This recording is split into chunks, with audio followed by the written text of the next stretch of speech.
একটা দেশে চোর, লুচ্চা, গুন্ডা, বদমাইশ, এরপরে বিড়িখোর, জিনাখোর, এরপরে যারা এই যে আলেম ওলামার মারে, যারা জেলখানায় দেয়, কোরআনের পাখিদেরকে হত্যা করে, তাদের খুব দাম একটা দেশে।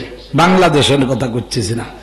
তো এত দামের দাম, ওই দেশে একজন চোর বাদশার দরবারে গিয়ে বিচার দেশে, কথাটা বুঝবেন, আজকের মাহফিলের ওয়াজের একটা সারাংশ। দরবারে বিচার হলো এই যে, বাদশা, আমার মানে মহিলা বিচার দেশে, আমার স্বামী চুরি করতে গেছিল একটা পুরাতন বাড়িতে, প্রাচীল টপকে যাওয়ার সময় প্রাচীল ভেঙে ওর নিচেই পড়ে মরে গেছে, এর বিচার আমি চাই। বাদশাও আবার কেমন, যে দেশের জনগণ এমন সে দেশের বাদশাও তেমন, কথা কন ঠিক না বেটি? বাদশা বললেন, ওই বাড়িওয়ালাকে ডাকো, ওরে ফাঁসির মঞ্চে ঝুলাবো। আমার দেশের চোর চুরি করতে যে সুবিধা পাইল না, অতএব ওরে মেরে ফেলবো। ডেকেছে, বলে তোমার অবস্থা খারাপ, বলে ক্যান্সার। কয়, তুমি ওর বাড়িতে চুরি করতে গেছে মিয়া, তোমার কি প্রাচীল দেশে ভেঙে পড়ে আমার দেশের একজন চোর, সম্মানিত চোর মরে গেল না গরি। উনি বলে, স্যার ভুলটা আমার না, আমি এই প্রাচীল বেশি দিন দিইনি। বলে তাহলে? কয়, প্রাচীলের টাকা পয়সা, সিমেন্ট, রড, বালি, ইট সব আমি সমান মতো দিয়েছিলাম।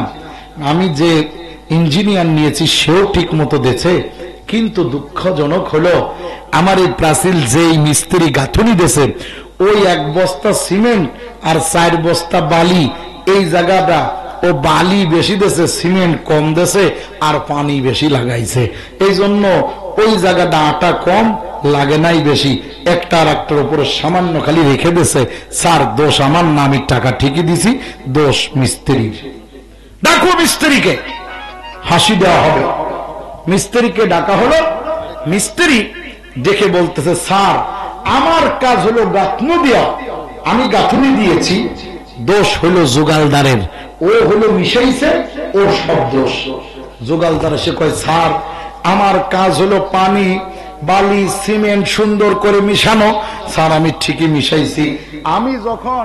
আমি কলসি ভরে পানি, বালতি ভরে পানি ঢালতেছিলাম, ওই ঢালতে গিয়ে একজন লোক ঘুগরি পরে, এক মহিলা ঘুরগি পরে, বাজু পরে নাচতে নাচতে যাইতেছে, এক পাশ দিয়ে একজন ঘোড়াওয়ালা যাচ্ছে দৌড়ে, ওই ঘোড়া ভয়ে লাফ দিছে, আর আমার বালতির পিছনে বাড়ি লাগছে, পাও লাগছে, আমি উল্টে পাল্টে পড়েছি এই মশলার উপরে, পানি বেশি হয়ে গেছে। স্যার দোষ আমার না, দোষ মিস্ত্রিরও না, দোষ বাড়িওয়ালারও না, দোষ হলো ওই ঘোড়াওয়ালা। ডাকো ঘোড়াওয়ালাকে। ডাকা হলো। ঘোড়াওয়ালা বলে, স্যার আমি তো যাচ্ছিলাম অমুক জায়গার উদ্দেশ্যে, দোষ তো আমার না, মিস্ত্রিরও না, বাড়িওয়ালারও না, ও স্যার জোগালদারেরও দোষ না, ঘোড়ারও দোষ না, অবলা প্রাণী কি আর দোষ করতে পারে? স্যার দোষ হলো ওই যে এক মহিলা যাইতেছিল ঘুরগি পাই দিয়া, ওই মহিলা বুড়োকালে শখ জাগেছে, তার দোষ। ডাকো তার। কিন্তু আল্লাহর কি মহিমা, বুড়া মহিলা একদম চিকুন খেটখেটে লিকলিকে, গলা মনে হচ্ছে এতটুক দড়ি উঁচু করলে উঁচু হয়ে যায়। কথা কন। মহিলারে দেখে বাচ্চা মিসকে মিসকে হাসে আর বলে, তোর মারে কোন জায়গা আর থই কোন জায়গা, এই এরে ফাঁসি দেওয়া যাবে না। ফাঁসি যেহেতু মুখ দিয়ে বেরিয়ে গেছে, একজন না একজন দিতেই হবে। ঘটনার চক্রান্তে যে দেশে কোরআনের মূল্য নাই, আল্লাহ ওলাদের মূল্য নাই, কোরআনের পাখির সম্মান নাই, আল্লাহ ওলামাদের কষ্ট দেয়, সে দেশের অবস্থা কেমন হয় দেখেন। ওই দেশে এক উস্তাদ আর ছাত্র গেছে, ওই দেশে ঘির দাম মাত্র 10 টাকা কেজি, আর লবণের দাম 100 টাকা কেজি। কিসের দাম? ঘির দাম 10 টাকা কেজি, লবণের দাম 100 টাকা কেজি। এখন ঘি খাইলে তো মানুষ মোটা হয়, কি কন, স্বাস্থ্য ভালো হয় না। ওই উস্তাদের ছাত্র কয়েছে, শোনে ঘির দাম কম, তাই বলে ঘি খাইস না বেশি, মোটা হয়ে গেলে বিপদে পড়বি, তোর অনেক বিপদ থেকে বাঁচাইছি, এবার বিপদে পড়লি কিন্তু বাঁচাবো না। ওই ছাত্র ঘি মোটা হইতেছে আর খাইতেছে। উস্তাদ একদিন বলে, তুই যে ঘি খাস এটা তোর শরীরেই বহন করে বোঝায় যে তোর মধ্যে ভিটামিন ঢুকতেছে। কয় স্যার সত্যি আল্লাহর কসম আমি খাই না। এক পর্যায়ে বলে খাস কি খাস না, বিপদে পড়লি বুঝবি। এখন ডাক্তার মানে রাজামশাই বলছে এই মহিলার কোন জায়গাটার করে দেব। জল্লাদ বলতে স্যার একটু দিয়েই দেখেন না ফাঁসি হয় কিনা। গলার মধ্যে ফাঁসির দড়ি দিয়া, ফাঁসির দড়িতে কি দেওয়া থাকে জানেন তো? এক প্রকারের বিজলা জাতীয়, ফাঁসি দিয়ে টান দিলে যাতে বিজলা জাতীয় জিনিসটা একদম গলার সাথে খেট করে লাগে, দড়িটা যেন ছড়িয়ে আসে। আস্তে আস্তে যদি দেরি হয় তাহলে তো হবে না। ফাঁসির মঞ্চে দাঁড় করায়, মহিলার গলার মধ্যে ঝুলাইছে, গলা দিয়ে ফাঁসির দড়ি বেরিয়ে যায়, গলা দিয়ে বেরিয়ে যায়। মহিলাও এরকম চালাকি করে উঁচু করে, এরকম করে বেঁধে থাকে নাকি, ওই যে বর্ষিরা আলের মতো মহিলা এরকম করে আর এদিক দিয়ে বেরিয়ে যায়। বাচ্চা কয় এর ফাঁসির মঞ্চ দিয়ে কাম হবে না। এমন একজন লোককে আনো মোটা কোটা ঢকের দেখি একদম খুব বাম্পার ফলন নাকি, নিয়ে আসো। এখন পাইক পেয়াদা বেরিয়ে পড়েছে এলাকার মধ্যে, যায় দেখে বিরাট ভম্বেল, বিরাট সুন্দর, আমার চেয়েও মোটা কোটা ঢকের মাল পাইয়ে গেছে। ঘাট ধরে ধরে নিয়ে এসে কয় স্যার এদের দিয়ে দেন। ফাঁসির মঞ্চ যখন কায়েম করা হয়েছে, যখন একটা না একটা দেওয়াই লাগবে। আল্লাহু আকবার। ফাঁসির মঞ্চে আবার তারে উঠানো হচ্ছে। এই উস্তাদের ছাত্র চোখের পানি ছেড়ে দিয়ে কান্নাকাটি করে আর দেখে দেখে বলে মালিক ও আমার আল্লাহ, উস্তাদের কথা শুনি না, এই জন্য আজকে আমার ফাঁসির মঞ্চ পর্যন্ত যাওয়া লাগতেছে। আমি যদি গোপনে গোপনে ঘৃণা খাইতাম আমার এই অবস্থা হইত না। এক পর্যায়ে যখন উস্তাদের দিকে মোতাবজ্জহ কাঁদতেছে আর কাঁদতেছে, পিছনের দিকে হাজার হাজার লোক দাঁড়ানো, বড় কৌতূহলী হয়েছে যে একজন চোর চুরি করতে যে মারা গেছে, তার বউ বিচার চাইছে রাজপ্রাসাদে, এই জন্য তার বিচারের আওতায় বাড়ির মালিককে ডাকা হয়েছে। বাড়ির মালিক দোষ দিয়েছে মিস্ত্রির, তারে ডাকা হয়েছে।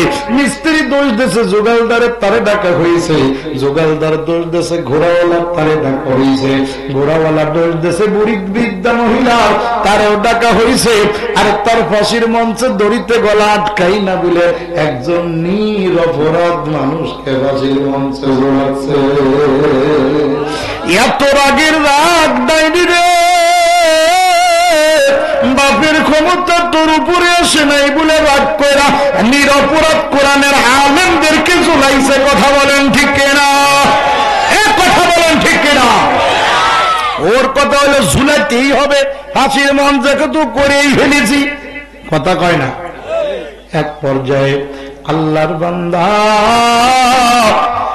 উস্তাদের দিকে তাকায় কান্দে আর চোখের ভাষায় বুঝায়, উস্তাদ একটু বাঁচান, অনলি একবার একটু সুযোগ করে দেন, আমি না আপনার উস্তাদের ছাত্র।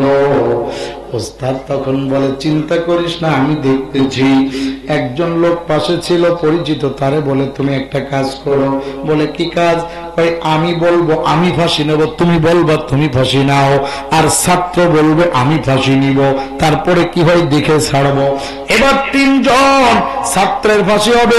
সবাই টাকা টাকা দেখতেছে, কালো কাপড় মুখের মধ্যে পড়া দেয়া ফাঁসির দড়ি ঝুলায় দিবে দিবে ভাব। এমন সময় উস্তাদ বলতেছে সবাই সরেন, ফাঁসি আমি নিব। আর একজন বলতে না আপনি না আমি নিব। এবার জল্লাদ ডাক দিয়ে বলে ওই জায়গায় কি হয়েছে, এত হট্টগোলমাল কেন?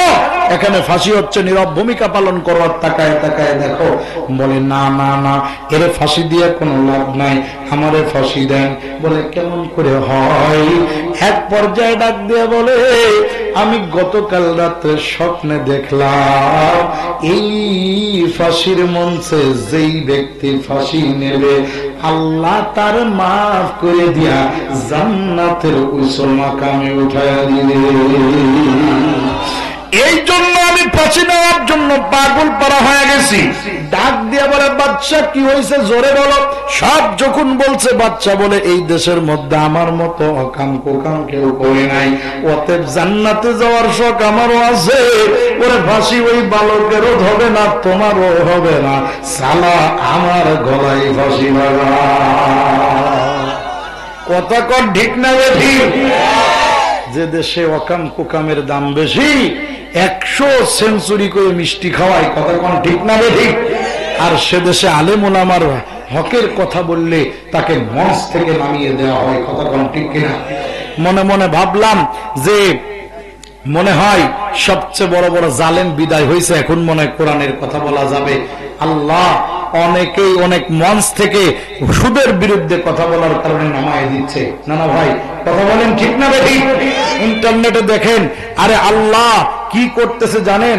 সভাপতি নাম দেয় নাই, সেক্রেটারি নাম দেয় নাই, এই জন্য কুড়িগ্রামে গত 2 দিন আগে এই মাহফিলের প্যান্ডেল পুরাইয়া দিছে। আসো কোন তালে? সভাপতি নাম দেয় নাই। এবার গতকালকে আমি মাহফিল করলাম কুয়াকাটার থেকে আবার ফেরার পথে পটুয়াখালী ব্রিজের পাশে খরিশাখালী মাহফিল করলাম। মাহফিলে যায় শুনি একজন ব্যক্তি এলাকায় আগে তার কোনো গন্ধ ছিল না, 17 বছরে হঠাৎ করে গন্ধ বাড়েছে, তো পারফিউম নিছে।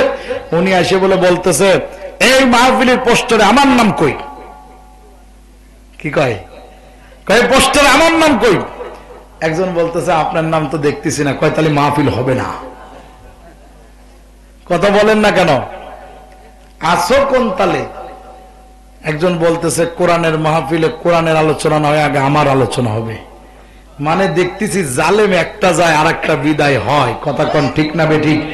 একটা যায় আর একটা দাঁড়িয়ে থাকে, কথা বলেন ঠিক না বেঠিক? কোরআনের মাহফিল নিয়ে কোন লীলা খেলা চলবে না বাংলার জমিনে। যদি আর একটাবার সুযোগ আছে, ইনশাআল্লাহ লাল সবুজ পতাকার সাথে কোরআনের পতাকা, কালিমা খচিত পতাকা উদ্দিন হবে বাংলার জমিনে, কথা বলেন ঠিক না বেঠিক?